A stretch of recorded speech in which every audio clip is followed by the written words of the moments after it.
Imagine a button, a giant cosmic reset button. If you press it, everything, and I mean everything, gets swept away.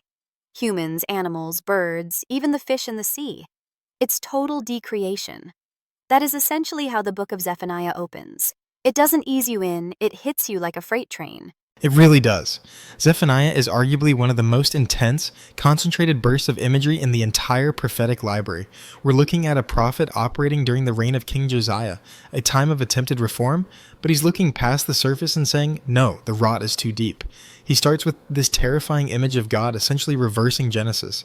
Instead of creating, he's sweeping the canvas clean. It sounds like the ultimate disaster movie script. But what exactly triggered this? Was it just general bad behavior, or was there something specific that made the situation so unrecoverable? It's a mix of active evil and, interestingly, passive apathy. Sure, you had the idolatry, people worshipping the stars on their rooftops or mixing their loyalty to God with pagan rituals. But the part that really chills me is when he describes the people settled on their dregs. Settled on their dregs. That's a winemaking term, right? Exactly. It refers to wine that has sat too long on the sediment and thickened. It's a metaphor for spiritual stagnation. Zephaniah describes these people as saying in their hearts, "The Lord will not do good, nor will he do evil." They didn't think God was dead, they just thought he was irrelevant. They believed he was a checked-out absentee landlord who wouldn't intervene in human history. That feels incredibly modern. It's not necessarily atheism, it's just indifference. A shrug. Precisely. And Zephaniah says that indifference is actually dangerous. He paints a picture of God taking a lamp and searching through Jerusalem, hunting down that complacency. He calls it the day of the Lord. And in chapter 1, that day isn't a celebration. It's described as a day of distress, gloom, clouds, and blackness. He says even their silver and gold won't be able to buy them a way out of it. So, if the day of the Lord is approaching like a storm front, is there anywhere to hide? Or is this just a message of inevitable doom? There is a window of opportunity, but it's narrow. In the second movement of the text, the tone shifts slightly to a plea. He tells the humble of the land to seek righteousness and humility. He says, perhaps you will be hidden on that day. It's not a guarantee, but it's a hope. But then the camera zooms out. It's not just about Jerusalem anymore. Zephaniah takes us on a tour of the compass points: Philistines to the west, Moab and Ammon to the east, Cush to the south, and Assyria to the north. It's global. It is. And the condemnation of nations like Moab and Assyria is fascinating because it focuses on pride. He quotes the city of Nineveh as saying, "I am, and there is no one else." That sounds like something God would say. I am. Exactly. That's the ultimate arrogance, a superpower acting like a deity. Zephaniah predicts their total ruin, saying these bustling imperial cities will become empty pastures for flocks and wild animals. It's a stark reminder that no human empire is permanent.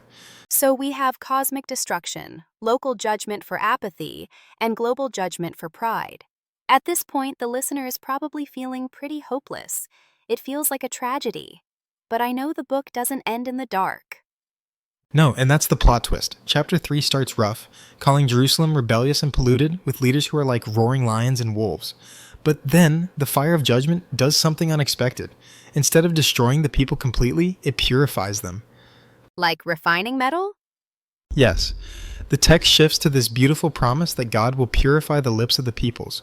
The goal wasn't annihilation, it was restoration. He talks about leaving a remnant, a humble, lowly people who actually trust in Him rather than in their wealth or military power. And then we get that final image, which is, honestly, it's shocking compared to how we started. It is one of the most tender images in the entire Bible. You go from the God who sweeps away the earth to a God who is essentially singing a lullaby. The text says God will rejoice over you with gladness and quiet you with His love. He rejoices over His people with singing. That is a massive contrast. We started with the shout of a warrior and ended with the song of a lover. That's the tension of Zephaniah. The judgment is real and terrifying because the corruption is real, but the judgment is the tool used to clear away the rot so that a true loving relationship can be restored.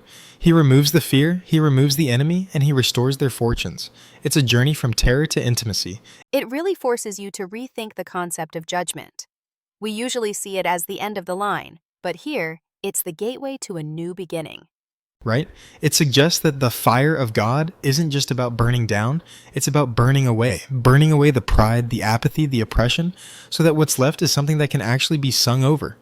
A powerful reminder that complacency might be our biggest enemy and humility our only safety. We'll leave it there for today. Thanks for breaking this down. My pleasure. If you have been blessed by this, please like, subscribe, and share this joy with others. God bless.